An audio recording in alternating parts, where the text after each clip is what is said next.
This is how to bind with the SuperFast Heavy Duty 2-to-1 Manual Binding Machine. You can see we have our warranty stickers on the machine at the moment. That is because when you buy a SuperFast machine, you get a guarantee over and above the manufacturer's warranty, where we come to you to service and repair the machine when you buy supplies from us on a continual basis. In effect, the machine is guaranteed for life for as long as you buy the supplies. So without further ado, let's get on and I'll show you how to do a quick bind. So first of all, you've got the wire with the fingers pointing towards you. Just drop them onto these prongs. Anywhere along there will be fine. Okay. Now, in order to hide the join inside the back cover, you need to bring the back covers round and sit them on top of the front covers, turn the book away, and then you can start punching. I'm going to do this in several phases just so you get a chance to see my technique. Okay, so you drop in about 1.5 inches from this paper stop, slide along. It's very important because if you do that, you'll always have a very clean punch mouth in the machine, and it'll also move along any chips, any bits of dust, so that won't build up and it won't catch the paper, so you won't either dent the end of the paper or kick the edge of the book up and then have a missed punch where you've chopped halfway through the edge of the paper. So drop in, slide along, just make sure, keep your eye on that top there and keep the paper in the upright position. And this handle has got a bit of slack before you actually hit the paper. So my advice is, it's a manual machine, it's got a very powerful punch on it, even though it's a long handle, it's got a bit of a speed up here, so just give it a bit of a hit and then you haven't got a force against the machine and you can just chomp through anything. Okay? Now put your finger behind the book and your thumb in front and get as low down as you possibly can. Okay, try and keep the book in this position. The whole machine is designed to do that. So you come from here straight onto these prongs, flatten it against the prongs. I bring my middle finger round so I can flatten against it. Then you can get through the gap that's in the wire there without getting half of the book on or a couple of pages on and the rest of it not on. You know how frustrating that can be. Okay, so now I'm not going to try and hook it on yet. I'm just going to line it up and then I'm going to lift the paper up. Look, and it just flicks on and you can roll it over. Okay, I'll do that one more time so you can see it. Drop in, slide along, keep an eye on this edge. Karate chop approach, Mr. Miyagi. Flatten against the prongs, drop in, lift up, hooks on. I'll do the same again. These are a couple of our nice 540 gram and 800 micron covers. These are quite tough, so they're sticky as well. They seem to grip the prongs. Drop in, slide along. There. Same again. Nice easy single cover. Normally I'd have probably done this in 2 hits, but I wanted to show you a few goes at it just so you got the hang of it. Okay, so from here you don't have to.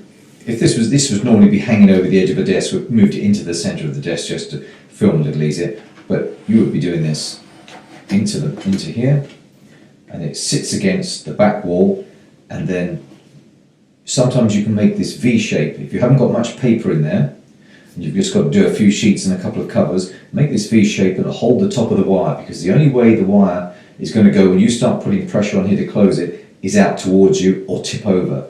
So this is a very useful technique, and then push fairly firmly into there, okay? And that will keep that wire bossed so you know exactly where that is. You've got to be the boss with this machine. Okay, now gently bring this handle down, okay? And you'll feel it stop. Obviously I've set this stop here, but you can also feel the wire actually come to a stop, and that's the point. You just take your pressure off. It's a little bit like when you pull up to a junction in your car and you take your foot off the brake, ease your foot off at the brake at the last minute, otherwise you just do a little nosedive. It's to avoid doing that, because that little extra push you might give it will overclose the wire.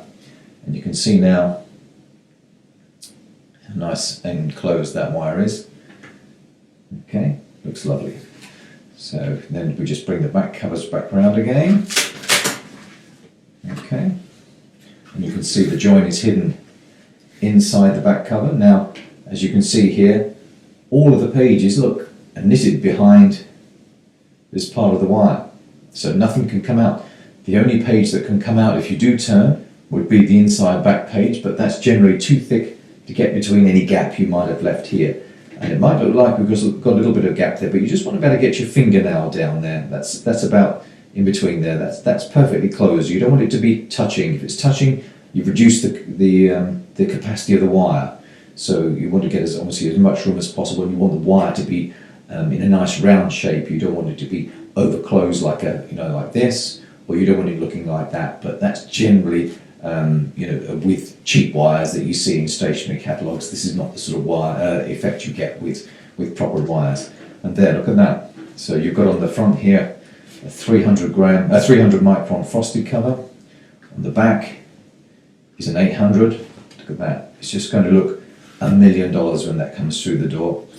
You can just have a plain cover on the back and the plain cover on the front. But with this one has been embossed with silver foil blocking. We do all of that as well.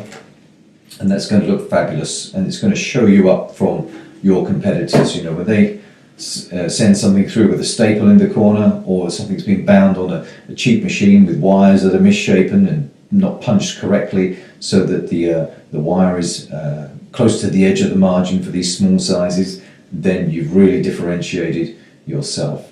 Okay, so it's going to look great. And one last little thing, this knob on the side here, that allows you to punch either closer to the edge of the document or further in if you've got a very big document. For big documents, you turn this way, and for thinner documents, you turn it that way, and anything in between, well, just use your judgment on that. There's not exactly an exact science there, but at least it gives you a good idea of where you need to be. We'll also send you, when you buy a machine from us, we have a metal spike that lets you clean all these bits out, and this is a useful thing here. You turn this to its deepest setting. There's some little rests all the way along here inside the punch mouth. They drop down, and then you can clear any bits and pieces out, any bits of dust that might have settled. But if you use the technique I showed you of dropping in and sliding along, you probably won't have any of those problems anyway. Then the final couple of things, obviously you've got a chip tray in here which just pulls out. That's fairly obvious. And you've got these selectors at the back. Now these selectors will let you disengage any punch pin you like. So you want to do an A5, you can take this pin number 17 up, then it won't actually leave a little half nick on the edge of the paper. You don't need to take anything out for, this is a 23 loop, the 2-hole to 1-inch machine, so it'll bind from a few pages up to 1.5 inches or 38 millimeters, which is massive, all on one machine. You don't change the punch format at all. Great little machine. And you don't need to, for A4, you don't need to take any pins out, because they do fit nicely between the 3-to-1 version or the 34-hole version. You do need to take pin 35 out. You can even do A3 long edge. That's something I might put into another video, but basically, to give you a rough idea, if I was punching A3, I would set it so that all of these pins were punching and none of these ones were. So I just punch half, turn it around and punch the other half, and then that's the way you achieve an A3 bind, and you use 2 A5 wires to actually close. And because the wire is hidden inside the back cover, you don't see any loss of continuity there.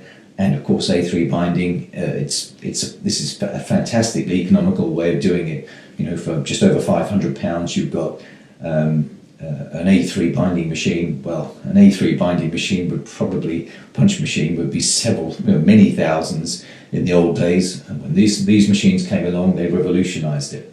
And one last little piece is, if you're doing the last 3 sizes, which is 28mm, 32 and 38mm, you just press these little ratchets on the end, turn that round. Now the wire will sit in there and you can close it down. When it's in its down position, and so its normal position, you actually there's not enough room in there to get these big wires in, so you need to turn it round. And the thinking being, from what I understand, was that it just saves you having to have an extra throw on here when you hardly ever use these big size wires. So that's why they did that device, and it's a great little device. Very nice closing mechanism on this machine, very grippy here.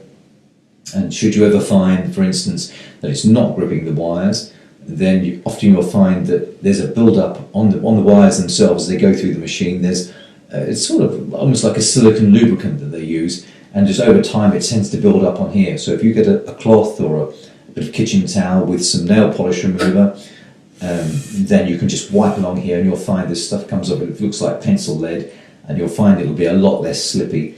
Push comes to shove, you can also get a very coarse piece of sandpaper and something that's almost looks like, you see the green stuff in the DIY shops, big rolls of it, but it's almost got like grains of sugar on there.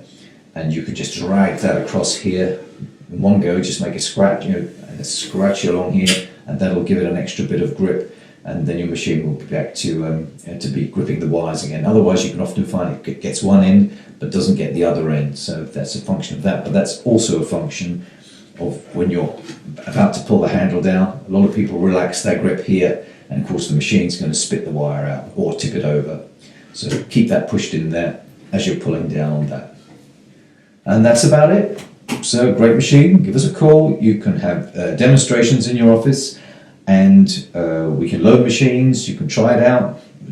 Anything you want that helps you decide to buy one of these great machines, and on average they're lasting about 15 years has been our experience so far.